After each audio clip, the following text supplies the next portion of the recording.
Oui, il y a d'autres confrères ici avec qui nous avons déposé comme le rabat d'arrêt.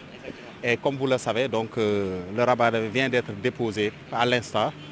Et pour les motifs de ce rabat d'arrêt, euh, tout le monde l'a constaté. Et je pense que les Sénégalais qui ont suivi l'audience du vendredi portant sur le pourvoi porté contre la décision du juge de Ziguinchor ont constaté que donc l'un des membres qui avait participé à la composition, effectivement, qui avait participé à la composition du moins de cette audience-là, n'a pas signé donc l'arrêt. Et il est prévu textuellement qu'il y a effectivement quand même une irrégularité à ce niveau-là.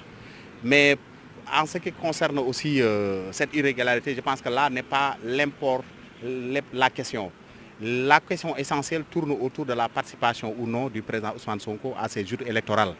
Et comme vous le savez, c'est une procédure qui est en cours et qui est pendant. Et à partir de ce moment-là, on ne peut pas parler de radiation.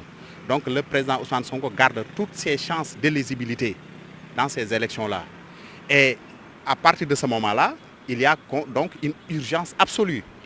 Et tout le monde doit savoir du moins, tous les Sénégalais doivent savoir aussi, donc la participation ou non du président Ousmane Sonko à ces élections-là dépendra de cette procédure que nous avons introduite aujourd'hui. Et par conséquent, donc la responsabilité ou bien la balle est dans le camp de la Cour suprême. Donc la participation du président Ousmane Sonko dépend entièrement effectivement de la Cour suprême. Donc la Cour suprême doit faire preuve de célérité. C'est une obligation morale, c'est une obligation d'éthique, mais aussi c'est une obligation d'essence républicaine. On est dans un pays d'un état de droit, dans un pays, comme on le dit, démocratique. Tous les candidats qui aspirent donc à une élection présidentielle doivent participer librement en respectant les conditions qui ont été posées. Et nous avons estimé que donc notre candidat remplit toutes les obligations et toutes les conditions qui ont été posées sur ce plan-là. Et raison pour laquelle nous n'avons pas vu, nous n'avons vu rien qui peut donc empêcher donc au président Ousmane Sonko de participer à ces élections. Donc aujourd'hui, la Cour suprême est dans une obligation de célérité. Parce que tout le monde le sait, les délais actuellement sont réduits. Donc d'ici quelques semaines, donc, les parrainages vont être déposés. Et si la Cour suprême ne fait pas preuve de célérité, donc la non-participation du président Ousmane Sonko relèvera donc de leur responsabilité. Raison pour laquelle donc, les Sénégalais doivent le savoir. Ainsi, donc, le sort du président Ousmane Sonko aussi dépend aussi aujourd'hui de la procédure que nous avons introduite aujourd'hui. Donc pour le reste, je vous laisse avec le président. Oui, l'effet donc de ce donc la Cour suprême va se réunir. Donc ce sont les chambres réunies. Et je rappelle que la composition qui avait statué dans ce dossier-là, dans ce dossier de pourvoi, ne va pas donc participer donc à cette nouvelle juridiction qui sera mise en place et qui sera constituée donc des chambres réunies de la Cour suprême. Et à partir de ce moment-là, donc les chambres réunies vont quand même avoir le dernier mot sur la participation du président Ousmane Sonko à ces jours électoraux.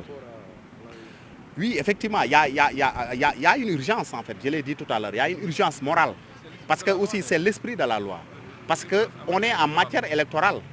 En matière électorale, donc la procédure de célérité qui avait caractérisé donc, la saisine du juge de Ziguinchor, donc continue aussi de tenir aussi, essayer de s'imposer donc à la Cour suprême.